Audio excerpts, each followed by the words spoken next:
Class 12 এর সিলেবাসে আজকে আমরা শুরু করতে চলেছি ইউনিট 8 এর পরমাণু এবং নিউক্লিয়াস। তো এই চ্যাপ্টারে আমরা কি কি পড়ব, পরমাণুর গঠন সম্পর্কে কিছুটা ধারণা তৈরি করব এবং এক্স রশ্মি উৎপাদন সম্পর্কে বেশ কিছু জিনিস আলোচনা করব। প্রধানত মোজলের সূত্র এবং এক্স রশ্মির দু রকমের, একটা হচ্ছে নিরবিচ্ছিন্ন এক্স রশ্মি এবং বৈশিষ্ট্যপূর্ণ এক্স রশ্মি। তো সেগুলো আমরা পড়বো আস্তে আস্তে। তো প্রথমে আমরা যেটা পড়বো পরমাণুর গঠন। প্রথম আমাদের আলোচনার বিষয় হলো নিউক্লিয়াসের আকার কেমন হয়, ডাইমেনশন কেমন, এবং আমরা জানি ফার্মি বা ফেমটোমিটার অর্ডারে নিউক্লিয়াসের আকার হয়, দেখবো সেটা। আর নিউক্লিয়াসের নিকটবর্তী দূরত্ব, মানে কোনো একটা এম ভরের আলফা কণা দিয়ে কোনো একটা টার্গেট নিউক্লিয়াসকে আঘাত করলে সে সর্বোচ্চ কত দূরত্ব অবধি নিউক্লিয়াসের কাছে অবধি পৌঁছতে পারে সেটা আমাদের শিখে নিতে হবে। তাহলে আমাদের প্রথম টপিক হচ্ছে নিউক্লিয়াসের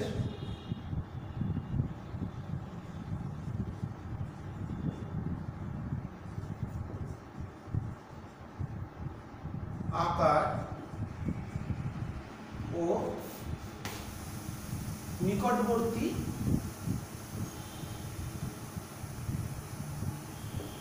অবস্থার দূরত্ব। রাদারফোর্ডের পরমাণুর মডেল থেকে আমরা জেনেছি নিউক্লিয়াস হচ্ছে পরমাণুর মধ্যে একটা খুবই ক্ষুদ্র জায়গায় আবদ্ধ হিউজ পরিমাণ ধনাত্মক আধান দ্বারা একটা অঞ্চল। তো এর ক্ষুদ্রতা কতখানি তার সেটা ছোট, সেটা আমরা এখানে বুঝতে পারবো। তো একটা এম ভরের আলফা কণা মনে করি ভি বেগে কোনো একটা টার্গেট নিউক্লিয়াসের দিকে যাচ্ছে। তাহলে যদি মনে করি ধরো কোনো একটা টার্গেট নিউক্লিয়াস আছে, তো এটা হলো টার্গেট নিউক্লিয়াস। এই পরমাণু ক্রমাঙ্ক Ze, নিউক্লিয়াসের চার্জ Z হলো পরমাণু ক্রমাঙ্ক, তাহলে নিউক্লিয়াসের চার্জ হয় প্লাস Zd। তো একটা আলফা কণাকে ধরলাম ভর m, এটাকে ভি বেগে পাঠানো হচ্ছে। তো আলফা কণা যেহেতু পজিটিভ ধনাত্মক আধান বহন করে, আমরা ভরও জানি কত হয়, দুটো প্রোটন আর দুটো নিউট্রনের সমষ্টি। তো আলফা কণাটাকে যদি এদিকে পাঠানো হয় তাহলে নিউক্লিয়াস তাকে বিকর্ষণ করবে এবং বিকর্ষণের ফলে তার গতিশক্তি আস্তে আস্তে কমতে থাকবে। এবং মনে করি নিউক্লিয়াসটা ম্যাক্সিমাম এই ডিস্টেন্স অবধি যেতে পারে, এখানে গিয়ে স্থির হয়ে গেল। This is r0, nearest distance from the nucleus. এই ডিস্টেন্স অবধি যাবে, গিয়ে তার গতিশক্তি এখানে শূন্য হবে, এখানে স্থির হবে, আবার সে বিপরীত পথে ফিরে চলে আসবে। ওকে, তার মানে এই পয়েন্টে গিয়ে কি দাঁড়াচ্ছে, আমাদের নিউক্লিয়াসের চার্জ কত 2e, তাহলে এই পয়েন্টে তার গতিশক্তি সম্পূর্ণরূপে রূপান্তরিত হচ্ছে স্থিতিশক্তিতে। তাহলে আমরা লিখতে পারি হাফ mv², একটা আলফা কণাকে পাঠাচ্ছি যার ভর m এবং বেগ v, তাহলে গতিশক্তি যখন নিয়ারেস্ট ডিস্টেন্স r0 তে গেছে তখন তার সেই সিস্টেমের স্থিতিশক্তিতে রূপান্তরিত হয়েছে, মানে 1/4πε0। আমরা কি জানি স্থিতিশক্তি 1/4πε0 q1 q2/r। তাহলে q1টা কত Ze ইনটু এর চার্জ হচ্ছে 2e বাই ডিসটেন্সটা হচ্ছে r0। তাহলে r0টা কত আসছে, তাহলে এখানে লিখে দিই একটুখানি, m ভরের আলফা কণা v বেগে টার্গেট নিউক্লিয়াসের দিকে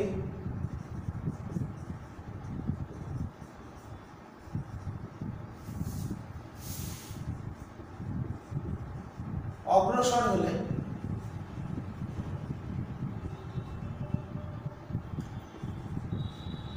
তার গতিশক্তি কমতে থাকে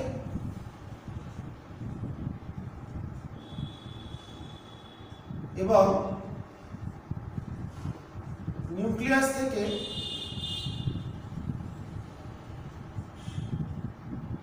r0 দূরত্বে স্থির হয়ে যায়।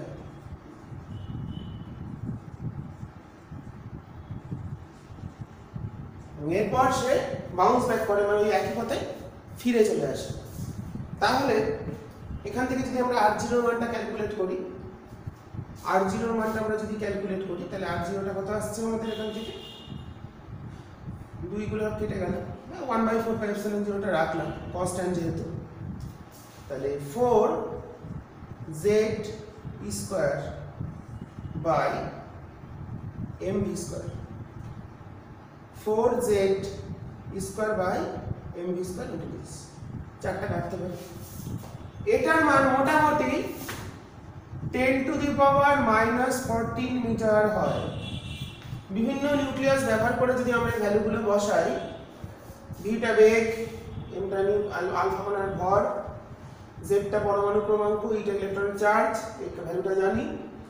তার মানে নিয়ারেস্ট ডিসটেন্স হচ্ছে 10⁻14 মিটার বা 0.1 ফেমটোমিটার। তার মানে নিউক্লিয়াসের এই দূরত্ব অবধি যেতে পারছে, মানে নিউক্লিয়াসটা তার থেকেও ছোট। এই কারণে নিয়ারেস্ট ডিসটেন্স বা নিকটবর্তী দূরত্বের যে সূত্র পেলাম, এটা দিয়ে আমাদের শর্ট কোশ্চেন আসে এবং অঙ্কের জন্য খুবই দরকার। তো যে দূরত্বটা পেলাম সেটা দেখতে পাচ্ছি 0.1 ফেমটোমিটার, সরি 0.1 কেন হয়, 10 ফেমটোমিটার। 10 ফেমটোমিটার, ফেমটোমিটার মানে 10⁻⁻15 মিটার, তাহলে 10 হবে। তার মানে এখান থেকে বুঝতে পারছি অতএব নিউক্লিয়াসের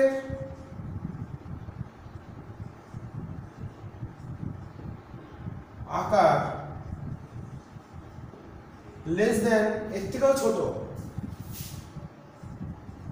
ফেমটোমিটার অর্ডারের থেকেও ছোট, মানে এটা খুবই ক্ষুদ্র একটা, বা 10⁻⁻14 মিটার এই অর্ডার থেকেও ছোট, এটাই আমরা ধরতে পারি। এই কারণে এটাকে আমরা ফেমটোমিটারকে 10⁻, আমরা লিখে এটাই লিখি, এই ভ্যালুটা যেটা পেয়েছি 10⁻14 মিটার, তার মানে of the order of femtometre. সেই জন্য নিউক্লিয়াসের ব্যাসার্ধকে ফেমটোমিটার অর্ডারে পরিমাপ করা হয়। এটা খুবই একটা ছোট পয়েন্ট, গুরুত্বপূর্ণ পয়েন্ট আমাদের পরমাণু এবং নিউক্লিয়াসে। তাহলে এখান থেকে আমরা এই ভ্যালু থেকে বুঝতে পারছি নিউক্লিয়াসটা অনেকটাই ক্ষুদ্র, যার ব্যাসার্ধ 10⁻14 মিটার থেকেও ছোট, মানে of the order of femtometre. Okay, femtometre অর্ডারে নিউক্লিয়াসের ব্যাসার্ধ। ওকে, এরপর আমাদের এই চ্যাপ্টারের সবচেয়ে যেটা গুরুত্বপূর্ণ বা প্রধান আলোচনার বিষয়, সেখানে চলে যাব। তো প্রথমত তোমাদের রাদারফোর্ডের মডেল ত্রুটি, সেগুলো তোমরা পরীক্ষা আগে পড়েছো, সেগুলো আমি আর পড়াচ্ছি না, ওখান থেকে খুব একটা বেশি প্রশ্ন আসে না। আমাদের প্রধান এখানে হচ্ছে বোর তত্ত্বের থেকে স্বীকার্য এবং অন্যান্য বিষয়গুলো ভালো করে দেখে নিতে হবে। তোমরা কেমিস্ট্রিতে ক্লাস 11-এ পড়েছো, তখন এই জিনিসগুলো আলোচনা করব। বোরের পরমাণুর মডেল,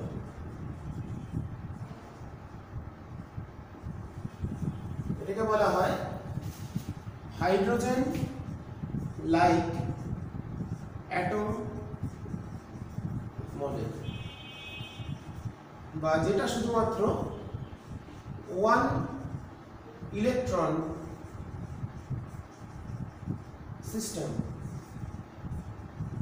মানে আউটার অরবিটে যদি একটা ইলেকট্রন থাকে, তার ক্ষেত্রে আমাদের বোরের পরমাণুর মডেল প্রযোজ্য হয়, দ্বিমাত্রিক বা 2D মডেল। তো বোর মডেলের কতগুলো স্বীকার্য আছে, সেই স্বীকার্যগুলোর উপর ভিত্তি করে বোর মডেলটি প্রতিষ্ঠিত। স্বীকার্য নম্বর 1, আমি এক্সপ্লেন করবো, লিখে দেবো না, জাস্ট মুখে বলে দেবো। প্রথমটাকে বলা হয় স্থায়ী কক্ষপথের শর্ত। বোর স্বীকার্যের প্রথম শর্তটাকে বলা হয় স্থায়ী কক্ষপথের শর্ত বা stationary orbit, condition of stationary orbit. তো যখন কোন ইলেকট্রন নিউক্লিয়াসকে কেন্দ্র করে নির্দিষ্ট কক্ষপথে আবর্তন করবে, তখন তার মোট শক্তির পরিমাণ স্থির, সে কোনো তড়িৎচুম্বকীয় বিকিরণ ঘটাবে না, গৃহীত বা বর্জিত হবে না, তার এনার্জি স্থির সেই জন্য স্থায়ী কক্ষপথের শর্ত মানে যখন কোনো একটা ইলেকট্রন নির্দিষ্ট কক্ষপথে আবর্তন করবে তার মোট শক্তি মানে স্থিতিশক্তি আর গতিশক্তি সমষ্টি স্থির থাকবে, কনস্ট্যান্ট। সেই শক্তি গ্রহণ করবে না, বর্জন করবে না। তাহলে স্থায়ী কক্ষপথের শর্ত হলো শক্তি স্থির, নির্দিষ্ট কক্ষপথে ইলেকট্রনের মোট শক্তির পরিমাণ ধ্রুবক। 2 নম্বর হচ্ছে কোয়ান্টাম শর্ত। পরীক্ষায় তোমাদের উল্লেখ করে দেয়,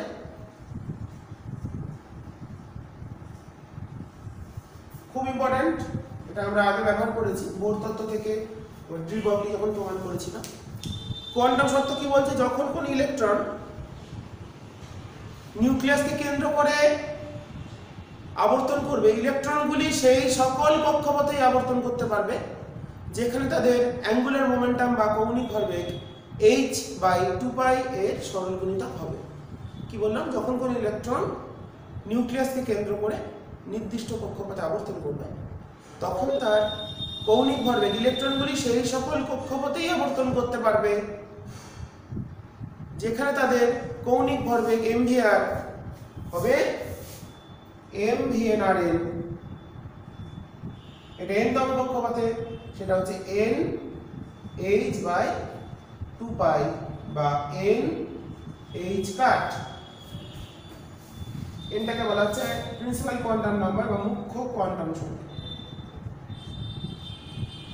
ইলেকট্রনগুলি সেই সকল কক্ষপথেই, অনুমোদিত কক্ষপথ সেগুলোই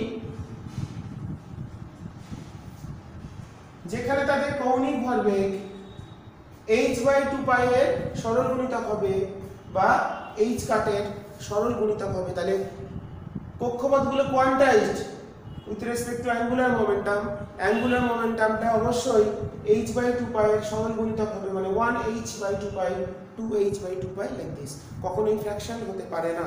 ইলেকট্রনগুলি যখন নিউক্লিয়াস কেন্দ্র করে আবর্তন করবে তাদের কৌণিক ভরবেগ h/2π বা h কাট এর পূর্ণ সংখ্যক সরল গুণিতক হবে। এটা দ্বিতীয় শর্ত বা কোয়ান্টাম শর্ত। তৃতীয় শর্ত হচ্ছে কম্পাঙ্ক শর্ত।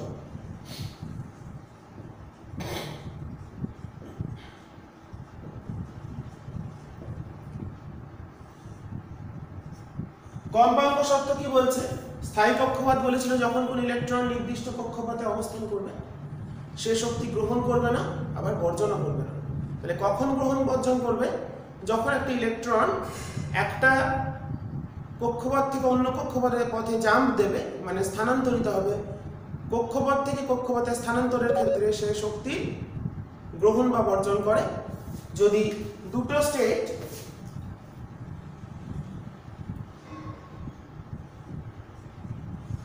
এটা ইনিশিয়াল স্টেট, এটা ফাইনাল স্টেট।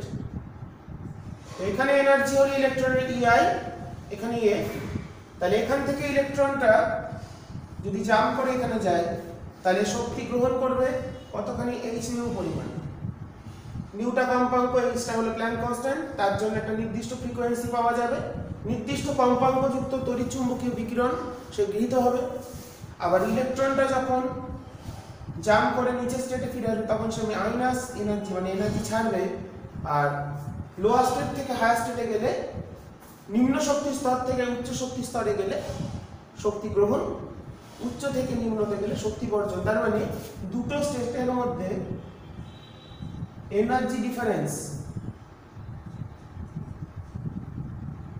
দুটো স্টেটের মধ্যে এনার্জি ডিফারেন্স সর্বদা h নিউ এর সমান হবে, এবং নিউটাই হচ্ছে তড়িৎচুম্বকীয়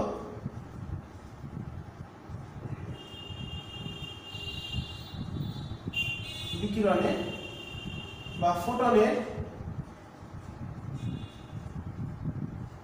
কম্পাঙ্ক। তাহলে কত কম্পাঙ্কে ফোটন গ্রহণ করলো, নিউ কম্পাঙ্ক। তাহলে শক্তি গ্রহণ করলে সে চলে যাবে হায়ার স্টেটে, শক্তি বর্জন করলে সে চলে যাবে লোয়ার স্টেটে। তাহলে এই যে তিনটে শর্ত, স্থায়ী কক্ষপথের শর্ত, তাহলে কি হলো, ইলেকট্রনগুলো যখন নির্দিষ্ট কক্ষপথে আবর্তন করবে তার শক্তির পরিমাণ স্থির, সে কোনো এনার্জি রিলিজ করবে না বা গেইন করবে না।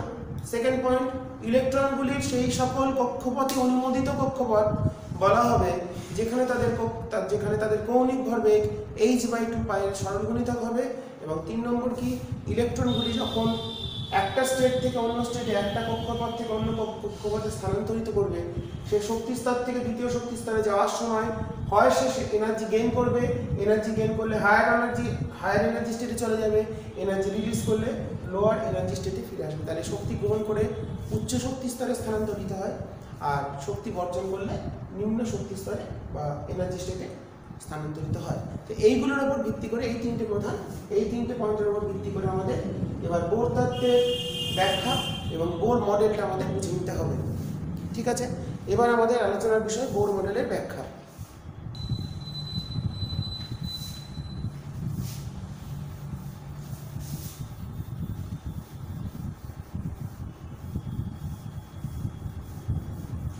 তো কোন একটা ইলেকট্রন নিউক্লিয়াসকে কেন্দ্র করে যখন আবর্তন করছে, তখন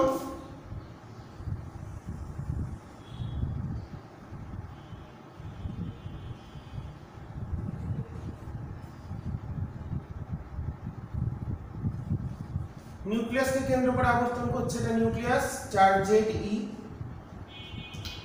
ইলেকট্রনটা নিউক্লিয়াসকে কেন্দ্র করে আবর্তন করছে, এখানে ইলেকট্রনটা ঘুরছে, এটা n-তম কক্ষপথ যার ব্যাসার্ধ Rn, বেগ Vn।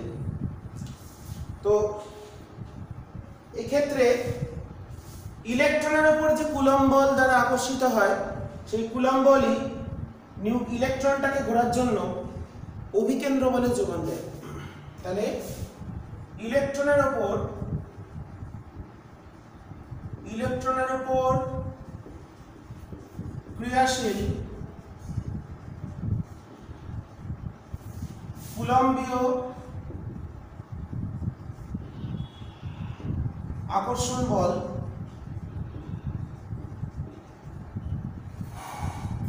ইলেকট্রনটিকে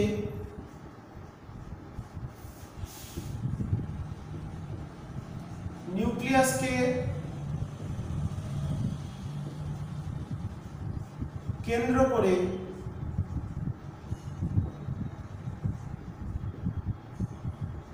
আবর্তন করার জন্য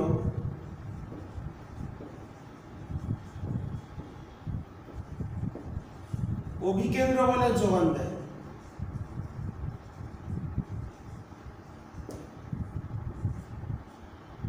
বা অভিকেন্দ্র বলের সরবরাহ করে।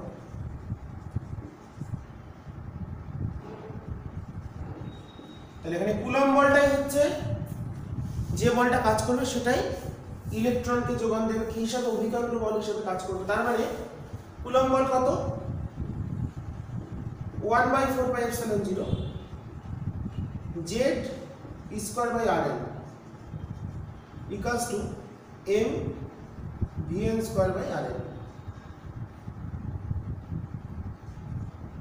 ওকে, তাহলে কুলম্ব বলটাই হচ্ছে অভিকেন্দ্র বলের সূত্র mv²/r, তোমরা ক্লাস 11 পড়েছো। তাহলে এখান থেকে আমরা v²টা পাচ্ছি, vn² কত পেয়ে যাচ্ছি, 1/4πε0 Z²/mRn। এটা খুব গুরুত্বপূর্ণ সূত্র, একটা ইকুয়েশন নাম্বার 1। ওকে,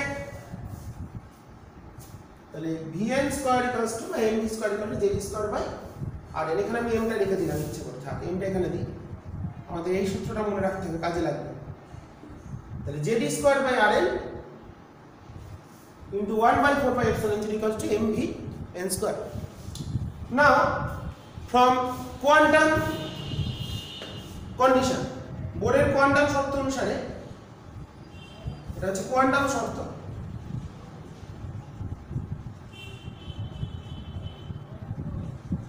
সেই শর্ত অনুসারে আমরা পেয়েছি কত, mvnRn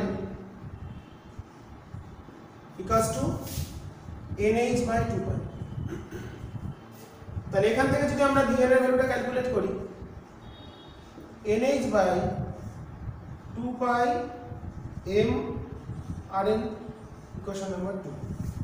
ওকে, তাহলে আমরা দুটো ভাবে vn এর ভ্যালুটা ক্যালকুলেট করলাম, দুটো ভাবে, একটা এখান থেকে v পেতে পারি, আবার একটা কোয়ান্টাম শর্ত থেকে পেতে পারি, mvnRn equals to NH by 2 পাই।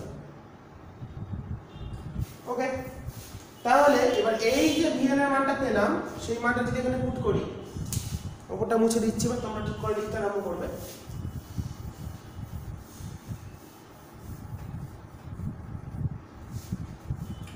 সেই ভ্যালুটা পুট করলে পাচ্ছি দেখো m ইনটু এই v এর মানটা এখানে বসাচ্ছি n square h square by 4 pi square m square rn square equals to 1 by 4 pi epsilon 0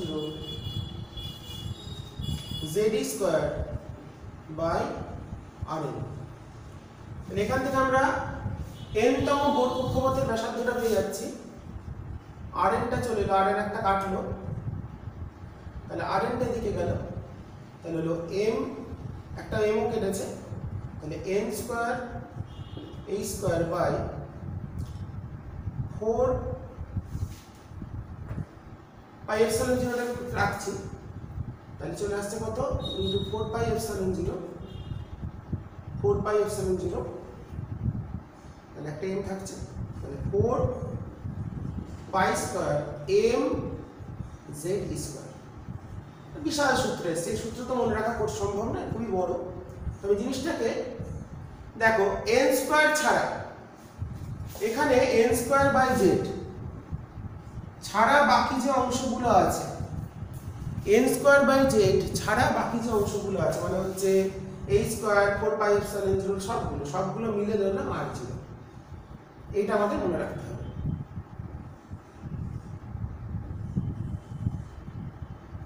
তাহলে r0 সমান আমরা ধরে নিলাম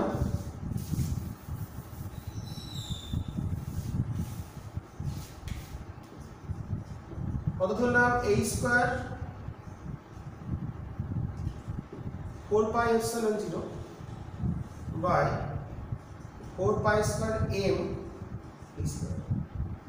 এখানে আমরা যদি সবগুলো ভ্যালু বসিয়ে দিই, মানে কোনটা কোনটা এপসিলন 0 h m e ইলেকট্রনের ভর, ইলেকট্রনের আধান সবগুলো জানি। h 6.626 10 to the power minus 34 joule second, epsilon 0 8.85 into 10 to the power minus 12 SI unit में यूनिट लिखलाम। न्यूटन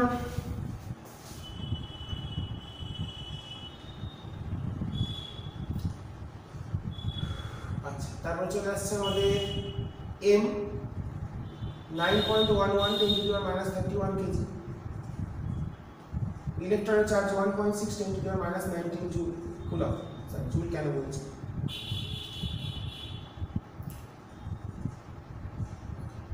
এই যে ভ্যালুগুলো যদি আমরা বসিয়ে দিই সবগুলো আমাদের নোন কনস্ট্যান্ট, তো তাহলে এখান থেকে আমাদের r0 এর মানটা চলে আসে 0.53 অ্যামস্ট্রং। তার মানে আমরা r0 টা যদি কনস্ট্যান্ট হয় তাহলে n এর মান অনুসারে আর z এই দুটো বসিয়ে বসিয়ে এটা আমাদের অঙ্কের জন্য কাজে লাগবে ইকুয়েশন নাম্বার 3। ওকে, তাহলে r0 rn equals to n square by z into r0। তার মানে কক্ষপথগুলো কেমন, হাইড্রোজেন অ্যাটমের ক্ষেত্রে for hydrogen atom,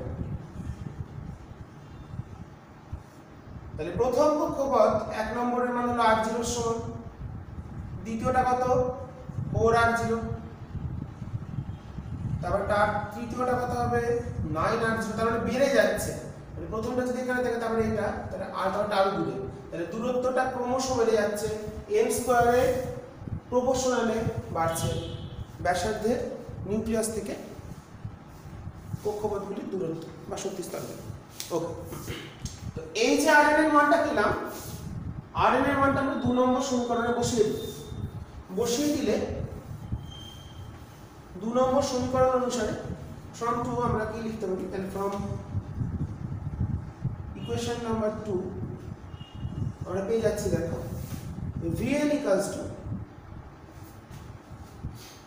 nh by 2 pi m n square by z r0।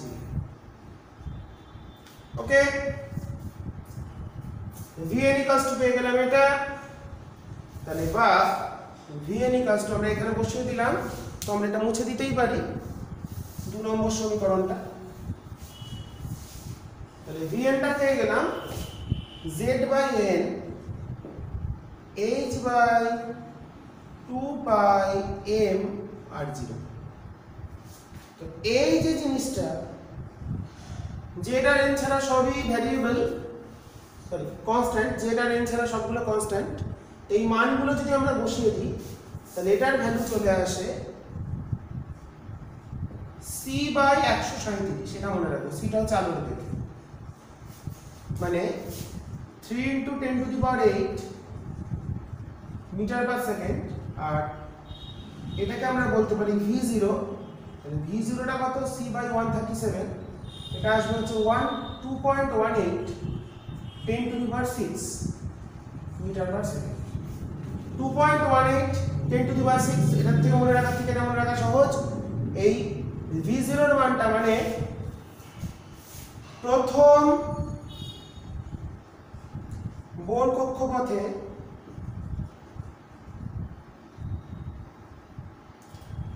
H অ্যাটমের জন্য, ফর হাইড্রোজেন অ্যাটম, প্রথম বোর কক্ষপথে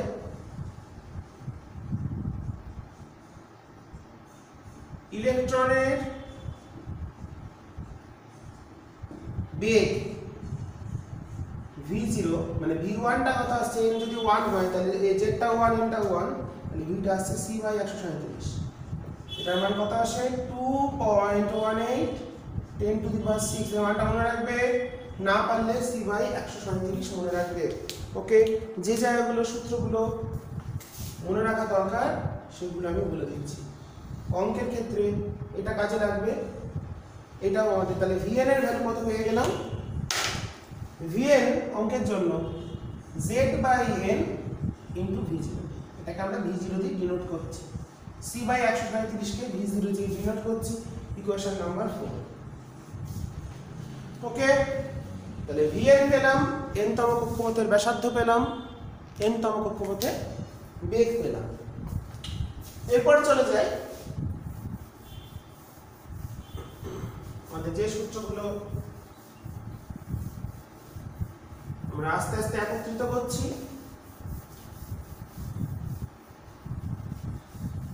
এবার চলে আসি পর্যায়কাল, আবর্তনের পর্যায়কাল বার করতে চলেছি। ইলেকট্রনের আবর্তনের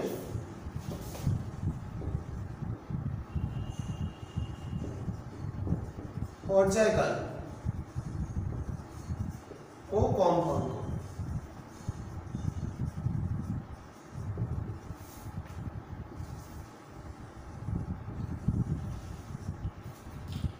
একটা n তম কক্ষপথে ইলেকট্রনের ঘুরতে যে সময় লাগে সম্পূর্ণ আবর্তন করতে ধরলাম tn, t মানে কি 2 পাই rn বাই vn। তাহলে rn ইকুয়ালস টু পেয়েছিলাম, rn ইকুয়ালস টু পেয়েছিলাম কত, r0 n² বাই z, আর বেগ কত পেয়েছি v0 z বাই n। তাহলে পর্যায়কালটা চলে এলো 2 পাই r0 by v0 into n³ by z²। তাহলে tn টা চলে এলো দিস। n তম কক্ষপথে আবর্তনরত ইলেকট্রনের আবর্তনকাল পেয়ে গেলাম আমরা,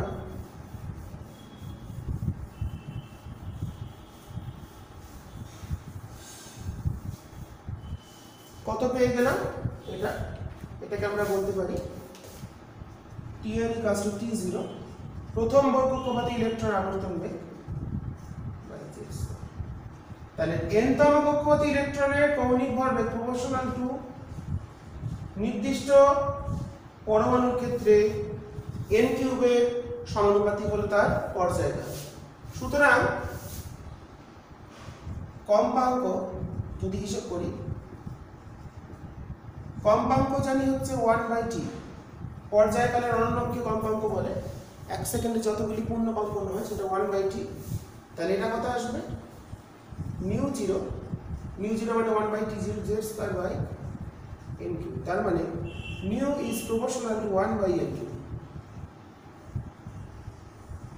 কম্পাঙ্কটা n³ এর সাথে ব্যস্তানুপাতিক, এটাই হচ্ছে আমাদের কম্পাঙ্কের সূত্র। এবং ইচ্ছে করলে তোমরা t0 এর মানটা ক্যালকুলেট করে নেবে। t0 এর মানটা আমাদের আসছে 2πr0/v0। তাহলে 2π into 0.53 into 10⁻⁻10 যেটা এটা ডিভাইডেড বাই 2.18 into 10⁶।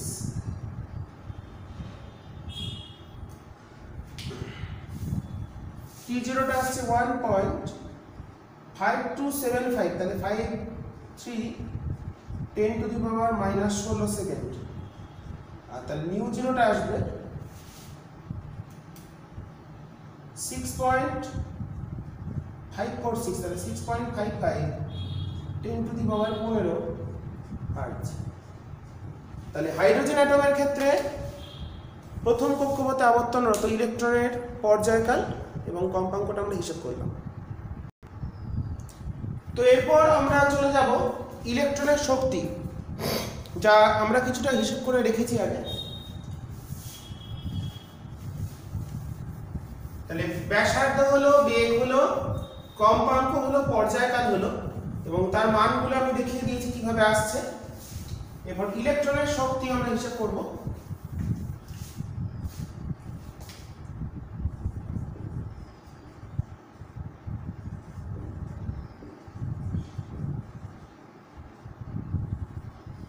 ইলেকট্রনের শক্তি বলতে গতিশক্তি আর স্থিতিশক্তির সমষ্টিকে বোঝায়।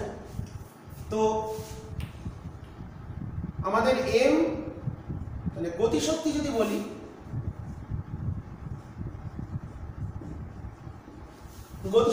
তাহলে হচ্ছে 12m vn²। প্রথমে দেখো আমরা পেয়েছিলাম প্রথম সমীকরণে mv² পেয়েছিলাম কত, z² 1/4πε0 মাস্ট z²/rn।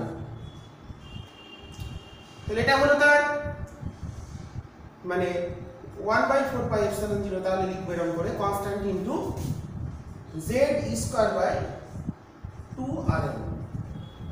এটা হলো তার গতিশক্তি, ইকুয়েশন নাম্বার a। স্থিতিশক্তি যদি বার করি,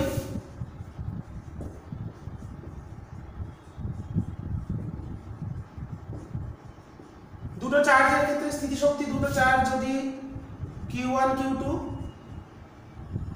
r দূরত্বে থাকে, তার স্থিতিশক্তির সূত্র হচ্ছে পোটেনশিয়াল এনার্জি হচ্ছে 1/4πε0 q1 q2/r। তাহলে এই ক্ষেত্রে নিউক্লিয়াস আছে প্লাস jb, ইলেকট্রন আছে rn দূরত্বে মাইনাস ইলেকট্রন। তাহলে এই ক্ষেত্রে এই সমষ্টির ক্ষেত্রে আমাদের পোটেনশিয়াল এনার্জি তাহলে কত হবে 1/4πε0, q1 টা কত jb, ইলেকট্রনের চার্জ হচ্ছে -q2/rn। তাহলে z minus 1/4πε0 z²/rn। Question number B. স্থিতিশক্তি, গতিশক্তি সূত্রগুলো মনে রাখবো। তাহলে স্থিতিশক্তি পেলাম হলো এটা ep, এটা হলো ep, এটা হলো ek। তাহলে টোটাল এনার্জি অর্থাৎ মোট যান্ত্রিক শক্তি, টোটাল এনার্জি অনলি ই দিয়ে লিখি, en। n তম কক্ষপথে মোট শক্তি তাহলে কত হবে, গতিশক্তি প্লাস স্থিতিশক্তির সমষ্টি।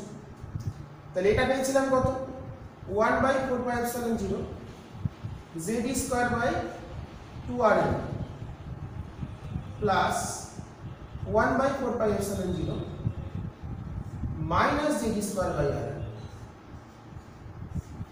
তাহলে মোট শক্তি যদি আমরা হিসাব করি তাহলে আসছে মাইনাস 1/4πε0 z² 2Rn, এটা 1, এটা হাফ। তাহলে এখানে আমরা যেটা শিখে গেলাম,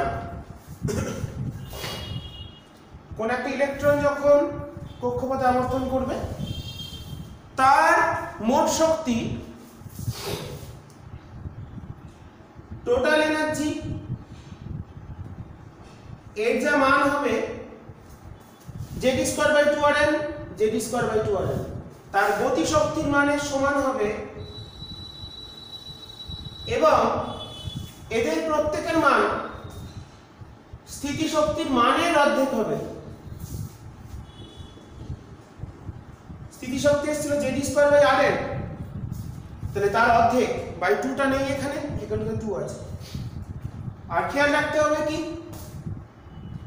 মোট শক্তি যা হবে গতি শক্তি তার মাইনাস হবে, মোট শক্তি যা, তাহলে গতি শক্তি সমান, এটা অঙ্কের জন্য মনে রাখবো, গতি শক্তি সমান মাইনাস মোট শক্তি।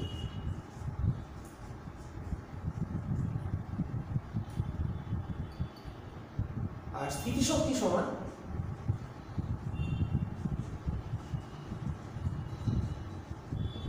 মাইনাস নয় 2 ইন্টু মোট শক্তি। কথায় লিখি, অঙ্ক করার ক্ষেত্রে খুব সাহায্য করবে এই কনসেপ্টগুলো, তোমাদের যদি কাজে লাগাতে পারো। এই কনসেপ্টটুকুনি তোমাদের কিন্তু খেয়াল রাখার চেষ্টা করতে হবে। এটা শুধুমাত্র ইলেকট্রনের ক্ষেত্রে না, মহাকর্ষ ক্ষেত্রেও এটা খাটে।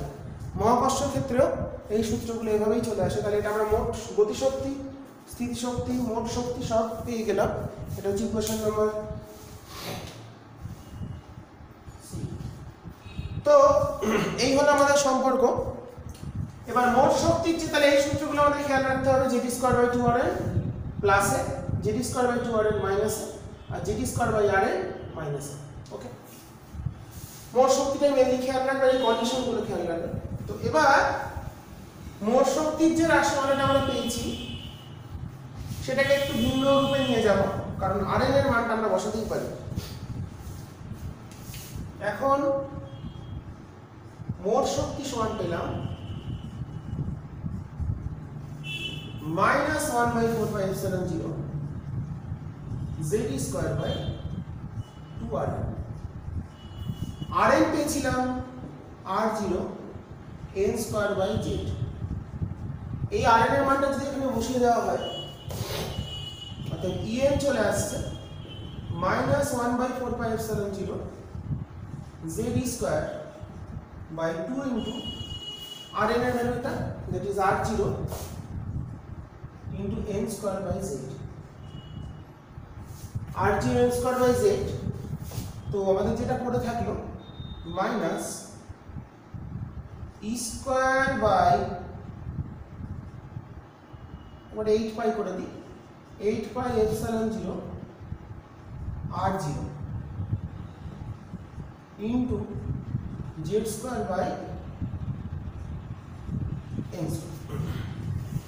E²/8πε0 R0, তাহলে এটা একটা কনস্ট্যান্ট, ব্র্যাকেটে যেটা নিয়েছি সেটা পুরোটাই একটা কনস্ট্যান্ট, কারণ প্রত্যেকটার মান আমাদের জানা। তো এই মানগুলো আমরা যদি বসিয়ে দিতে পারি তাহলে আমরা যদি একটু বসেই দেখি কত আসে। এটাকে বলছি আমরা E0।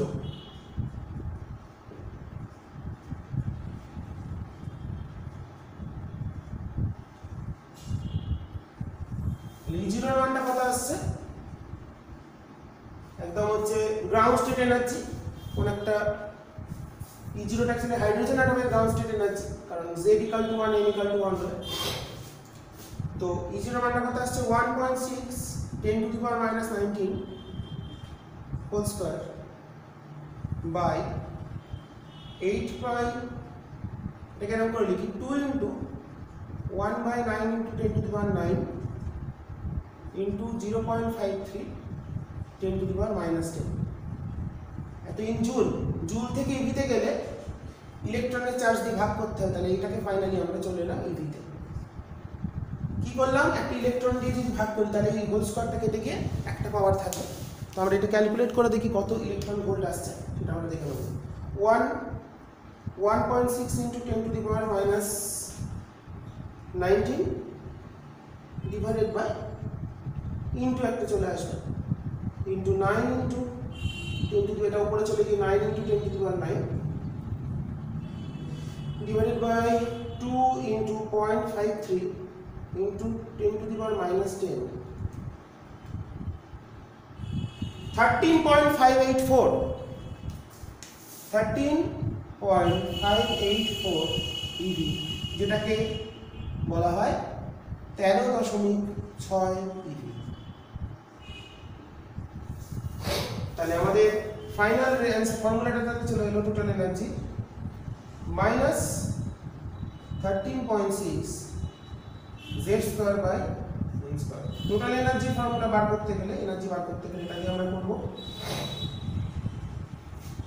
এটাই হচ্ছে আমাদের ground state energy for H atom.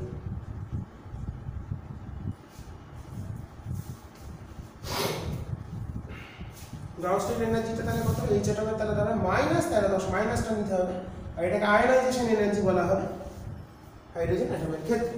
তাহলে এনার্জি পেয়ে গেলাম, টোটাল এনার্জি রিলেশন শিখলাম। আর কি শিখলাম, মোট শক্তি যা হবে সেটা মাইনাস করলে হবে তার গতিশক্তি, আর মোট শক্তি যা হবে তাকে 2 দিয়ে গুণ করলে হবে, মোট শক্তিকে 2 দিয়ে গুণ করলে পাবো আমরা স্থিতিশক্তি। ঠিক আছে, এই দুটো যেন খেয়াল থাকে, এই কটা সূত্র আমাদের খুব ভালো করে খেয়াল রাখতে হবে। তাহলে আমরা এই জিনিসগুলো শিখলাম। তো ইলেকট্রনগুলো যখন নির্দিষ্ট কক্ষপথে আবর্তন করছিল, তার ব্যাসার্ধ কত, বেগ কত, কম্পাঙ্ক কত, পর্যায়কাল কত এবং শক্তি কত, এই 5টা বিষয় আমরা শিখে নিয়েছি। এবং শক্তির একাধিক রূপ দেখেছি, প্রত্যেকটাই গুরুত্বপূর্ণ। ওকে, mainly Z²/2Rn minus Z²/2Rn, Z²/Rn, এই ফর্মগুলো আমাদের মেমোরাইজ করে রাখতে হবে, মনে রাখতে হবে। তো যাই হোক, এবার আমরা চলে যাব এনার্জি স্টেট যখন চেঞ্জ হবে তখন আমরা জানি এনার্জি গেইন বা রিলিজ করে, সেই জায়গাগুলো এবার বুঝে নিতে হবে। তো বোরের যে কম্পাঙ্ক শর্ত, এনার্জি ডিফারেন্স h nu এর সমান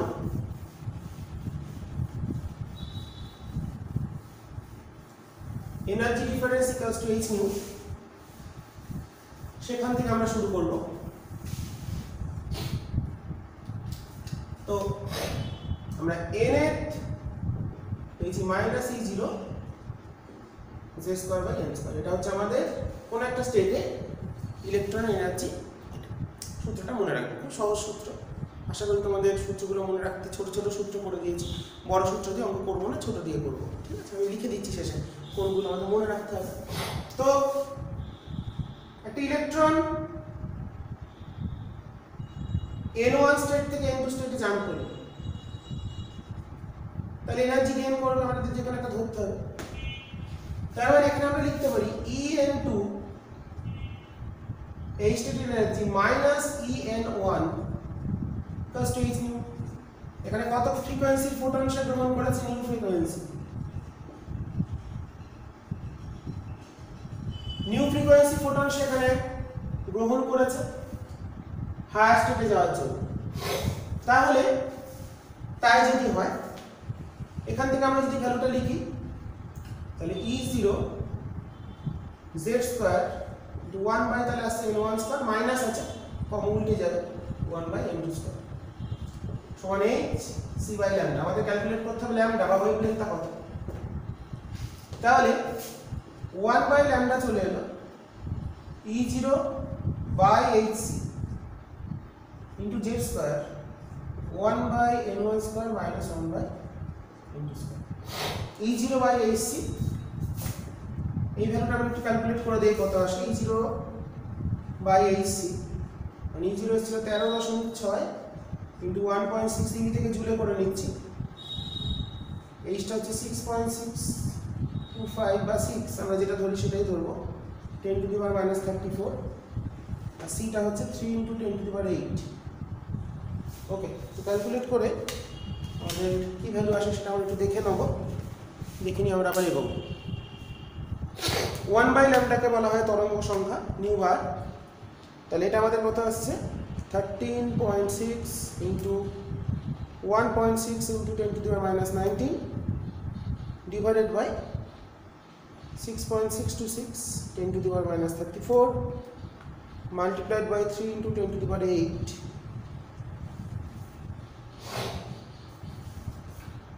1.095 10 to the power 7 meter inverse. Okay. So approximately in practical এটাকে Rydberg ধ্রুবক বলা হয়, Rydberg constant.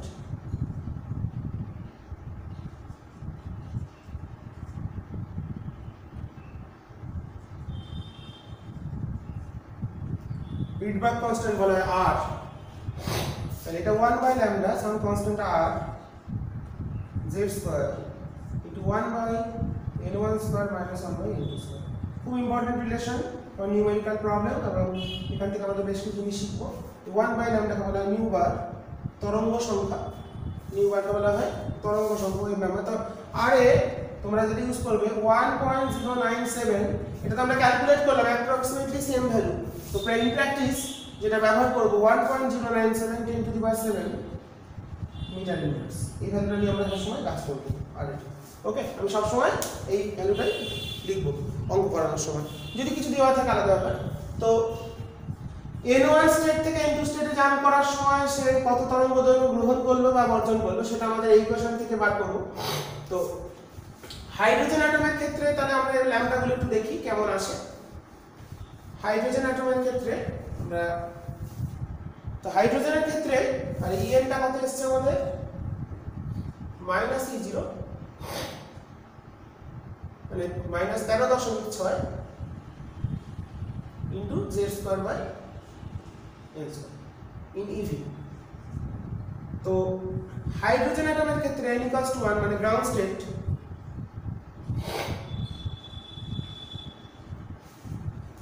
ground state or first quantum state. Okay, ground state বা first quantum state. Next, first excited state 1 when n equals to 2 বা second quantum state, this is quantum state. First quantum state, second quantum state মানে প্রথম উত্তেজিত স্তর, এটা মনে রাখবো, n এর ভ্যালুগুলো বসাবো। যদি বলে তৃতীয় উত্তেজিত স্তর মানে n = 4, তৃতীয় উত্তেজিত মানে চতুর্থ কোয়ান্টাম স্টেট। ওকে, তো এইভাবে আস্তে আস্তে যদি এনার্জি ভ্যালুগুলো বসাই, এখানে এনার্জি হলো 13.6, তাহলে ফর হাইড্রোজেন অ্যাটম করছি H for hydrogen atom, H অ্যাটমের ক্ষেত্রে Z = 1, n এর ভ্যালু 1 হলে এখানে এনার্জি আমি পাশের ভ্যালুগুলো লিখি 13.6 মাইনাস eV, তাহলে এই স্টেটে এনার্জি হলো -13.6, বাকিগুলো একটু মুছতে হবে আমাদের।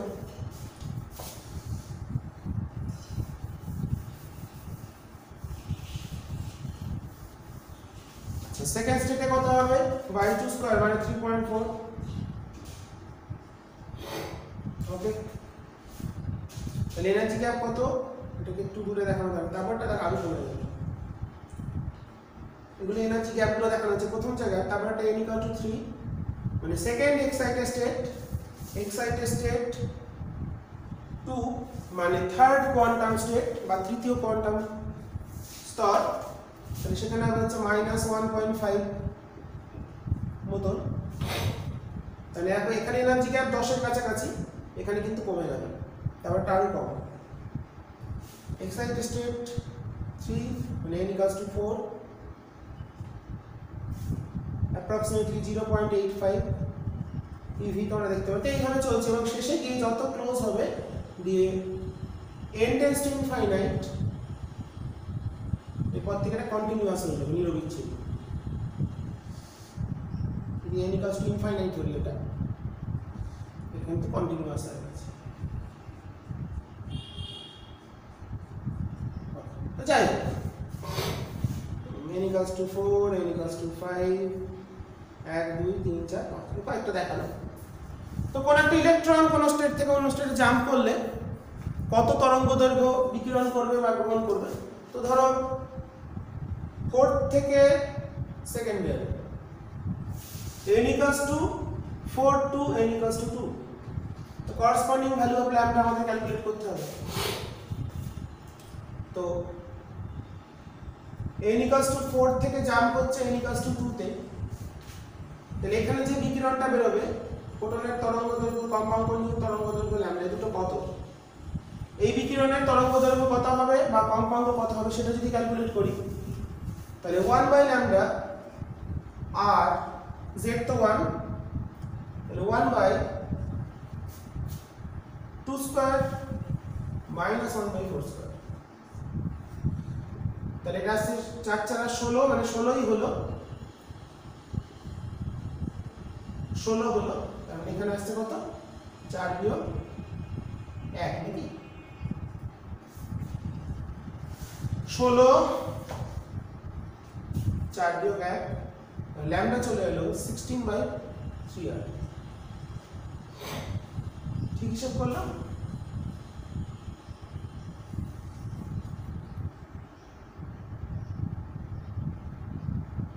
ঠিকই আছে এটার ভ্যালুটা আমরা যদি বসিয়ে দিই আমাদের যে ভ্যালুটা আমরা ইউজ করব বলেছি 1.097 10 to the power 7 তাহলে 16 by 3 into 1.097 10 to the power 7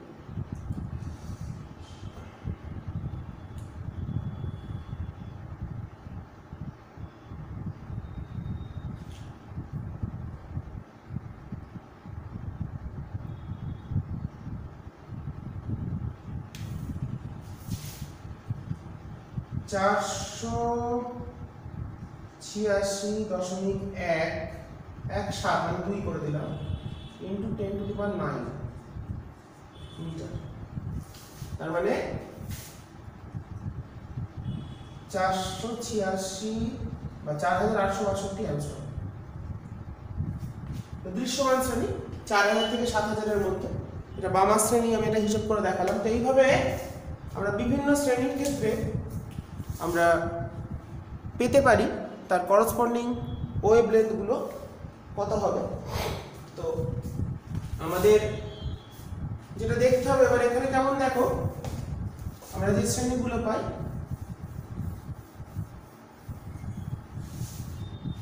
তোমরা জানো লিমেন বামার পাসিয়েন ব্র্যাকেট ফুন্ট হামফ্রিজ এই যে শ্রেণীগুলো তো ইলেকট্রনগুলি যদি আমাদের হাইড্রোজেন বর্ণালী যখন গঠন হয় ইলেকট্রন তো একটা ইলেকট্রন থাকা সত্ত্বেও অনেকগুলো বর্ণালী পাওয়া যায় কারণ ইলেকট্রনগুলো বিভিন্ন স্টেট থেকে আসছে বা জাম্প করে ফিরে আসছে তাহলে হাইড্রোজেন বর্ণালীর ক্ষেত্রে প্রথম যে শ্রেণী যদি সব ইলেকট্রনগুলো জাম্প করে একে n equals to 1 এ যদি সবাই আসে কোথা থেকে কোথায় n equals to 2 থেকে ইনফাইনাইট 2 থেকে 1 এ ইনফাইনাইট থেকে 1 এ মানে সবাই জাম্প করবে একে তখন সেটা হচ্ছে লিউয়েন শ্রেণী আমি দুই একটা লিখে দিচ্ছি তোমাদের জানো লিউয়েন সিরিজ যদি সবাই n equal to 2 তে জাম্প করে 2 তে এসে জাম্প করে সব ইলেকট্রন এসে যেমন একটা দেখি 4862 কত থেকে n equals to 3 থেকে ইনফাইনাইট সেটা হচ্ছে বামার শ্রেণী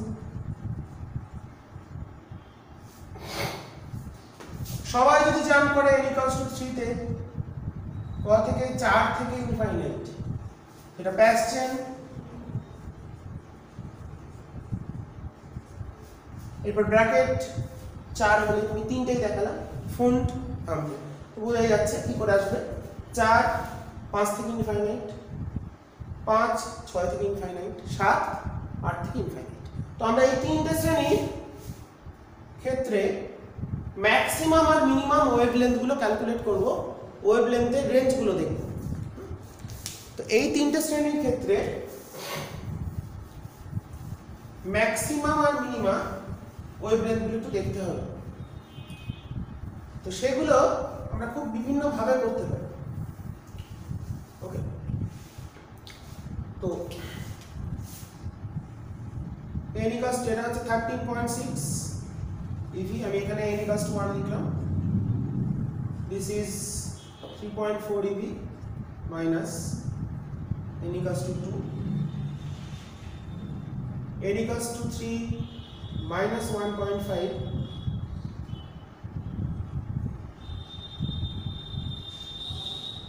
n equals to 4 minus 0.85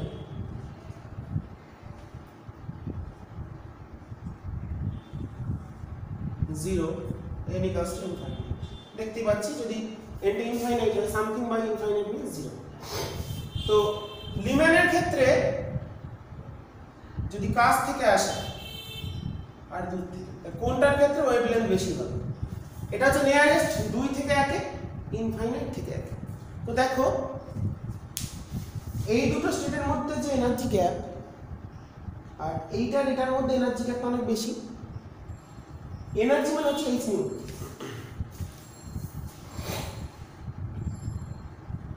বা hc বাই ল্যাম্ডা তার মানে এনার্জি ডিফারেন্স যত বাড়বে ফ্রিকোয়েন্সি তত বাড়বে ল্যাম্ডা তত কমবে এনার্জি ডিফারেন্সটা যত বেশি হবে তার ফ্রিকোয়েন্সি তত বেশি হবে কিন্তু ল্যাম্ডা ওয়েভলেন্থ কম হবে ব্যাস ওকে তো এই কনসেপ্টের উপর ভিত্তি করে আমরা ক্যালকুলেট করতে পারি কিংবা ওই যে সূত্র পেয়েছি 1/r = this তো সেখান থেকে আমরা ক্যালকুলেট করতে পারি তো দুটোই আমাদের অপশন আছে যেটা খুশি আমরা করতে পারি এখানে তাহলে আমাদের দুটো option energy difference this is delta ই এই কনসেপ্টটাও নিয়ে রাখি তাহলে এটা যদি বলি ল্যাম্ডা 1 ল্যাম্ডা 2 1 তাহলে ল্যাম্ডা ইনফাইনাইট 1 তাহলে ল্যাম্ডা 2 1 যেটা হবে সেটার ক্ষেত্রে মানে hc বাই ডেল্টা ই দুটোই প্রসেসে করে দেখি তাহলে এটা কত আসছে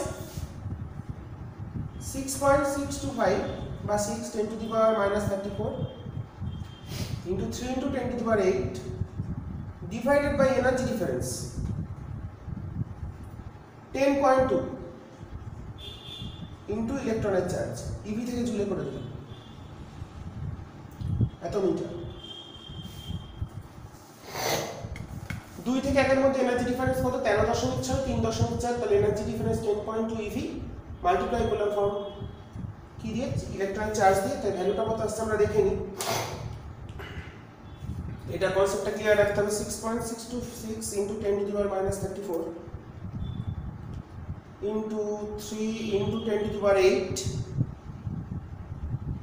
divided by 10.2 into 1.6 into 10 to the power minus 19 তো এই ভ্যালুটা আসছে 1218 121 মানে 1218 অ্যামস্ট্রং 1218 অ্যামস্ট্রং এটা আসছে 1218 অ্যামস্ট্রং আমরা এটা কি দিয়ে করলাম energy difference equals to hc by lambda এবার যদি আমরা ওই সূত্র করি 1 by lambda equals to r 1 থেকে 2 তাহলে 1 বাই 1 স্কয়ার 1 বাই 2 স্কয়ার এটাও ভালো এই প্রসেসটাও ভালো এটা কনসেপ্টটা ক্লিয়ার রাখতে হবে তার জন্য এটা করলাম তাহলে ল্যাম্ডা সমান কত 4/3 হয় তাহলে 4/3 into 1.097 10 to the power 7 অনেক সময় 109625 এটাও তোমরা ইউজ করে থাকো সেন্টিমিটারে তাহলে 4/3 into 1.097 into 10 to the power 7 এটা আসছে 1216 অ্যাপ্রক্সিমেটলি সিমিলার এটা আসছে 1216 অ্যামস্ট্রং তো যেটা দিয়েই করবে তাতেই হবে এটাও করতে পারো এটা করতে পারো তার কোনো অসুবিধা নেই এটা হচ্ছে অ্যাকচুয়ালি কারণ এনার্জিটা গ্যাপটা কম তাহলে ল্যাম্ডাটা maximum this is lambda max for Lyman series লিম্যানের ক্ষেত্রে ল্যাম্ডা ম্যাক্স এর ভ্যালুটা বলি দিস ইজ ল্যাম্ডা ম্যাক্স লিম্যানের তাহলে ল্যাম্ডা মিনটা বার করব কি 1 বাই ল্যাম্ডা মিন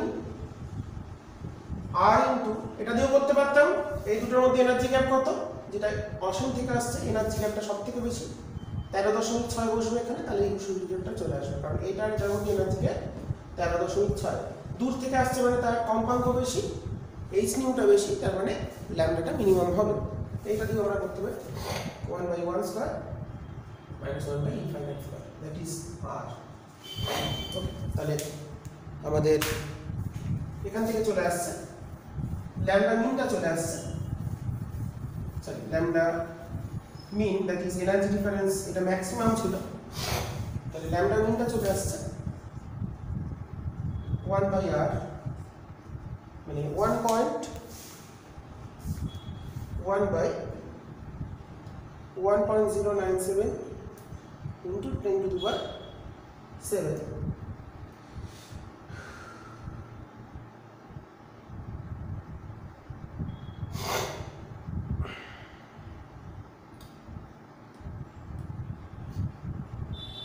এটা হচ্ছে 91.9 10 to the minus 9 মিটার মানে 911.5 অ্যাংস্ট্রম। এটা দিয়ে আমরা করে দেখি, এই যদি আমরা করতাম ল্যামডা ইনফাইনাইট 1 ইনফাইনাইট থেকে 1 এর ক্ষেত্রে তাহলে hc বাই ডেল্টা ই, তাহলে এটা দিয়ে কত আসছে, আমরা একটু দুটোই প্রসেসটা দেখে রাখা ভালো কোনটা দিয়ে তোমাদের করতে সুবিধা হয়। তাহলে এটা হচ্ছে 6.626 into 10 to the power 34 with negative sign into 3 into 10 to the power 8 divided by 13.6 মানে এটার মধ্যে এনার্জি গ্যাপটা হলো 13.6 into ইলেকট্রনের চার্জ 913.5 অ্যাপ্রক্সিমেটলি সেম ভ্যালু, একটু এদিক ওদিক আসতে পারে, এটা আমরা 913.5 যেটা দিয়ে করবে সেটাই তোমরা করতে পারো দুটোর ক্ষেত্রে। এটা ল্যামডা ইনফাইনাইট কিন্তু, হ্যাঁ 2 নয়। তো আমরা লিম্যান সিরিজ থেকে কিভাবে হিসাবটা করা যায়, আমি লিম্যানটা দেখিয়ে দিলাম, তোমরা বামার প্রাকশ্রেণী এগুলো করবে। তো বামার শ্রেণীর ক্ষেত্রে যেটা পাওয়া যায়, বামারটা একটু দেখেই দিই, বামারের ক্ষেত্রে যেটা মেনলি পাওয়া যায়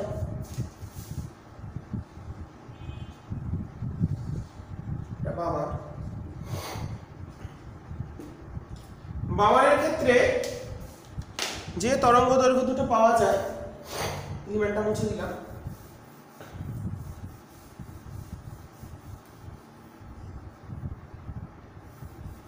এটা মেনলি তোমাদের যদি এরকম ডায়াগ্রাম দেয় তখন তোমাদের করতে সুবিধা, তার জন্য শিখিয়ে দেওয়া হলো। তাহলে এই দুটোর ক্ষেত্রে ল্যামডাটা হচ্ছে ম্যাক্সিমাম, তাহলে 1 বাই বামার শ্রেণীর ক্ষেত্রে 1 বাই ল্যামডা ম্যাক্সিমাম, ম্যাক্সিমাম মানে হচ্ছে 3 থেকে 2, তাহলে r into 1 by 2 square minus 1 by 3 square 36 5 এর 36 36 by 5r, this is lambda max. আর 1 বাই ল্যামডা মিন কোনটা, যেটা ইনফাইনাইট থেকে আসছে 2 এ, তাই r into 1 by 2 square minus 1 by infinite square, that is 4 by r। দুটো আমরা ক্যালকুলেট করে দেখি কত আসে। তো এই যে শ্রেণীটা, এটাকে দৃশ্যমান শ্রেণী বলা হয়, কারণ এখানে যে তরঙ্গ দৈর্ঘ্যগুলো আসে সেগুলো সব দৃশ্যমান শ্রেণীর অন্তর্ভুক্ত। 4000 থেকে 7000 অ্যাংস্ট্রমের মধ্যে 36 by 5 into 1.097 into 10 to the power 7, এটা আসছে 65-63 অ্যাংস্ট্রম। ল্যামডা ম্যাক্সিমাম যেটা 3 থেকে 2, কাছ থেকে আসলে এনার্জি গ্যাপটা কম, তরঙ্গ দৈর্ঘ্য বেশি, কারণ ল্যামডার সঙ্গে এনার্জিটা ব্যস্তানুপাতিক সম্পর্ক। এখানে 4 বাই r এটাই বসিয়ে দিই, আমি আর লিখতে হবে না, তাহলে দিস ইজ 4 3646 3646। এরপর থেকে ল্যামডা মানে যেটা আমাদের 3 থেকে 2, এটাই হলো দৃশ্যমানের মধ্যে হয় না, তারপর থেকে সবগুলোই, এটা হলো মিনিমাম, এটা ম্যাক্সিমাম, এটা হচ্ছে মিনিমাম। বামার শ্রেণীর ক্ষেত্রে, বামার শ্রেণী বা সিরিজ, এই জিনিসগুলো আমরা হিসাব করে দেখিয়ে দিলাম কেমন করে কিভাবে কোনটা আসছে।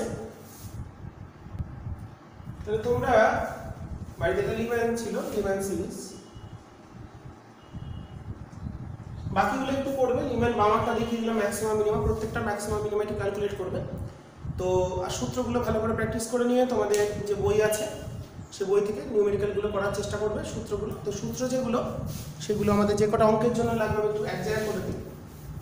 ফর নিউমেরিক্যাল প্রবলেম আমাদের এই যে কটা সূত্র লিখে দেবো তার মধ্যে সব কটা অঙ্ক হয়ে যাবে।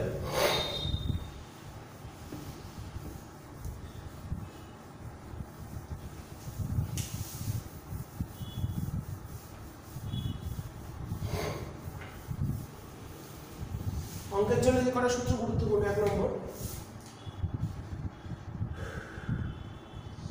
mv square by n equals to 1/4πε0 z square by half mv স্কয়ারের উপরে দিলাম, তাহলে কাইনেটিক এনার্জি পেয়ে গেলাম Rn। ওকে, এটা তার কাইনেটিক এনার্জি। পোটেনশিয়াল এনার্জির ক্ষেত্রে আমাদের বেশ কয়েকটা সূত্র আছে যেটা আমাদের খেয়াল রাখতে হবে। আমরা শিখেছি কি পোটেনশিয়াল এনার্জি হবে z square by 2Rn, z square by 2Rn হবে এবং তার মানটা কত হবে এখানে 1/4πε0 আমাদের potential energy, total energy En with negative sign, এটা আমাদের খেয়াল রাখতে হবে। তো এই যে সূত্রগুলো, তারপরে ধরো বা ইএনটা হচ্ছে -13.6 into z square by n square, এটা আমাদের খেয়াল রাখতে হবে। 3 নম্বর কাইনেটিক টোটাল এনার্জি যা ভ্যালু হবে কাইনেটিক এনার্জি তাই ভ্যালু হবে, দুটোর ভ্যালু সমান হবে এবং এদের প্রত্যেকের মান তার যেটা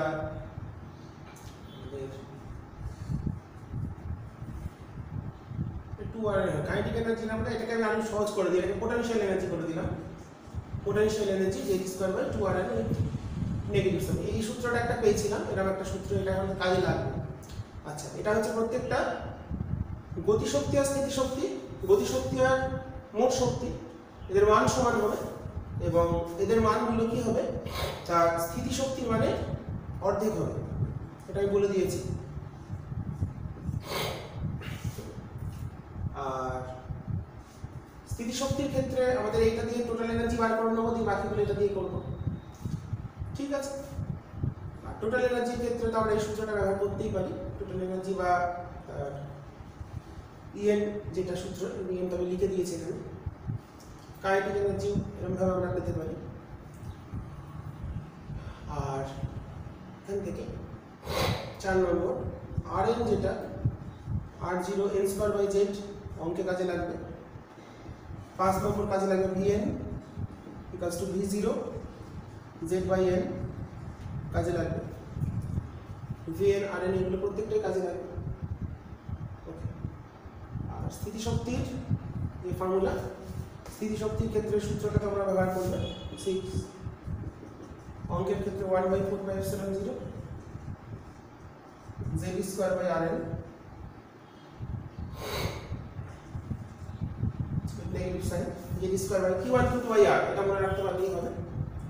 আর তাহলে বাই 2 করলে এটা অ্যাকচুয়ালি হাফ mvn স্কয়ার, এটাকে যদি আমরা এরকম ভাবে একটা ফর্ম পেয়েছিলাম বটে, ওখান থেকে আমাদের প্রথমে একটা সূত্র পেয়েছিলাম, এটা আমাদের খুব কাজের সূত্র, আমি বলেছি mv square by i equal to 1/4πε0 z square, এখানে হাফ করে দিই, হাফ করে এটা কাইনেটিক এনার্জি হলো, কাইনেটিক এনার্জি হিসেবে অসুবিধা নেই। ওকে, তাহলে এই হচ্ছে আমাদের সূত্র, total energy, radius, time period গুলো ডাইরেক্ট ওখান থেকে বার করবে যেভাবে শিখিয়ে দিয়েছি, নিউ 0, আর সবচেয়ে গুরুত্বপূর্ণ 1/λ আর 1/n1 square minus 1/n2 square, এটা তোমাদের কাজে লাগবে বিভিন্ন ওয়েভলেন্থ বার করার ক্ষেত্রে, আমাদের কাজে লাগবে। এছাড়াও কোনো কোনো ক্ষেত্রে আমাদের ম্যাগনেটিক ফিল্ড দেওয়া থাকতে পারে, সেখানে ম্যাগনেটিক ফিল্ডে ঘুরে গেল, সেখানে Rn ইকুয়ালস টু mv/qb, মানে ইলেকট্রন ঘুরছে, ধরো তমক ঘুরে গেল, চুম্বক ক্ষেত্রে প্রবেশ করে, সেটা বলতে পারে, কিংবা বলতে পারে কোনো ধাতব পৃষ্ঠে আলোক তড়িৎ ক্রিয়ার ফর্মুলাগুলো কাজে লাগতে পারে। ওকে, আর এছাড়াও তো আমাদের mvr ইকুয়ালস টু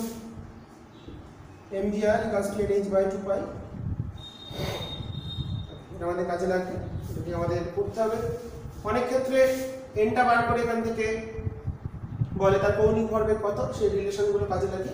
এই যে সূত্রগুলো তোমরা চেষ্টা করবে কাজে লাগানো এবং অঙ্কগুলো করে ফেলার চেষ্টা করবে। ঠিক আছে, আজকে এগুলোই শেষ করছি। আমরা নেক্সট দিন পরবর্তী পার্ট এক্স রে উৎপাদনের জায়গাটা নিয়ে আমি আলোচনা করবো। পার্ট 1 পরমাণু নিউক্লিয়াসের প্রথম দিনের ক্লাস আজকে এখানে শেষ হচ্ছে। তোমরা ভালো করে পড়ো এবং অবশ্যই ভালো করে প্র্যাকটিস করবে যেটা দরকার। ঠিক আছে, আজকে এখানেই শেষ করছি। সবাই মন দিয়ে পড়াশোনা করো।